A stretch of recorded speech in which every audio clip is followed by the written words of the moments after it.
Joaquin Buckley versus Andre Fialho. I know you're pissed about this one because Andre's Yes, I boy. am. It's a hard night for Killcliff last night. I think they Yeah, had it four was. guys. I think they had four guys on this card, and I think all of them lost. Yeah. And some of them in spectacular fashion, like this one. Yeah. Um, Andre is 100% kill or be killed. And then on the flip side, so is Buckley. So this fight had the recipe for a banger. I thought going into this, I thought Andre was going to be able because he's so good at landing. I mean, his right hand is a piston. He throws the 1-2. It's so perfect. Some guys have a modified 1-2, like Nate Diaz, right, where he almost falls into it. Not Fialho. He just stands there and he's just bap bap like Jack 5 and Tekken. It's like a robot. Yep. And on the flip side, Buckley, he comes in lunging at you, throwing crazy hooks from behind his back. And I was like, this is a perfect recipe for Andre to just land that piston and just keep punishing him for throwing these big looping shots. But that being said, if he's ever in the wrong place at the wrong time, Buckley will put you out. Yep. And the first round went pretty much like that. Fialho waiting. Blunderbub says Fialho waiting for the counter, caught the boot instead. Yeah, and you could see he had so much success in that first round. I thought. I believe. I don't know what the judges gave.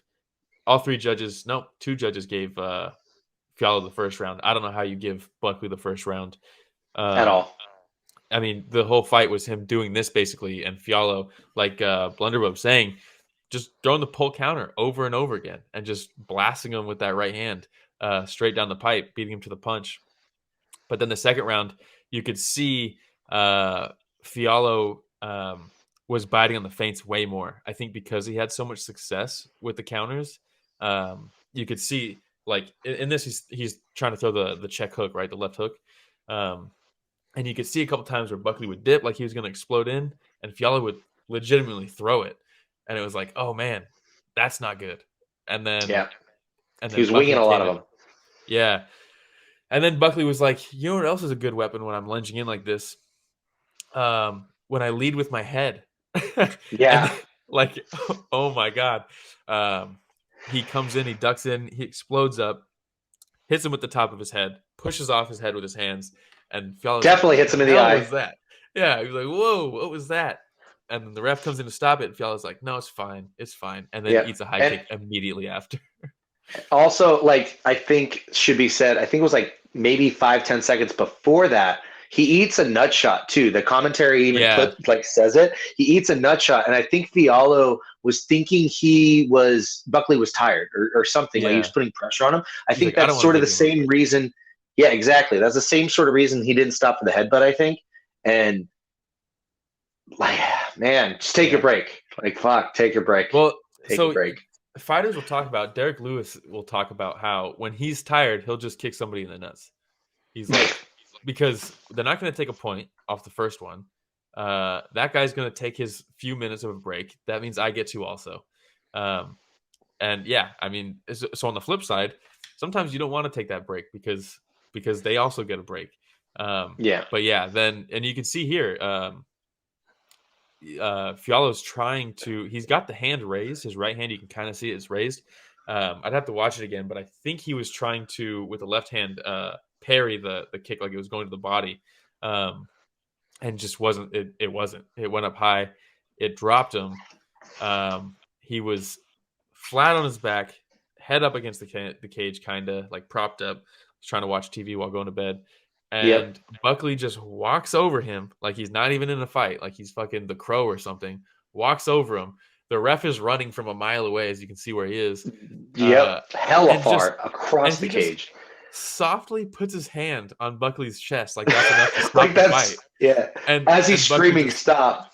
Yeah, and Buckley just drops one massive hammer fist on Fialho, and then he jumps in. He's like, "Hey, whoa, whoa, whoa!" And it's like a little dirty, right? The follow up shot's a little dirty, but man, as the ref, you got to jump in between. Oh them. yeah, you can't just put your hand on a guy's chest and expect him to, after just dropping a guy.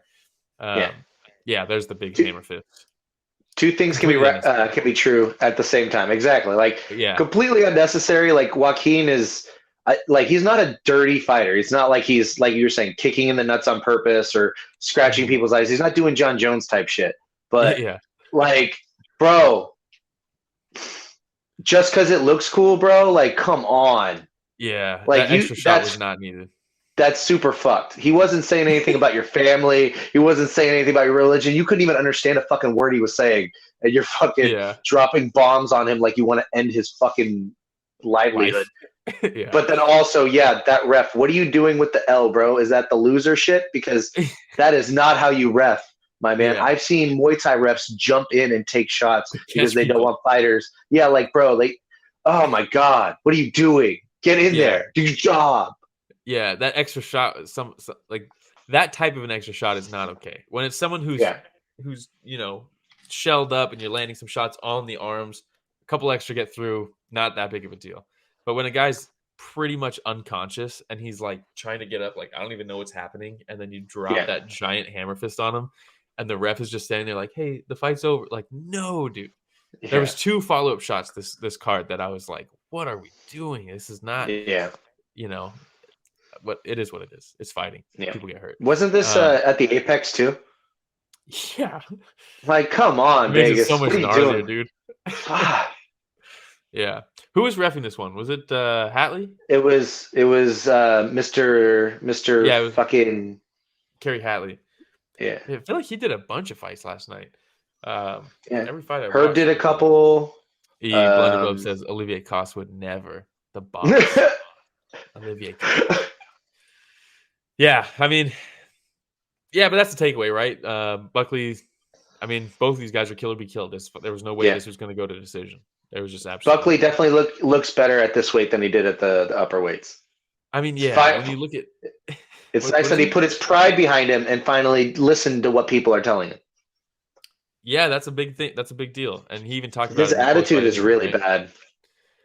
Yeah, and that's what James Krause was always alluding to. But then we all found out that James Krause was a degenerate, so it was like maybe he's just not the best opinion on the matter. But then 2 things can be true. Exactly. A degenerate could also think another degenerate is just a degenerate. Yeah, exactly.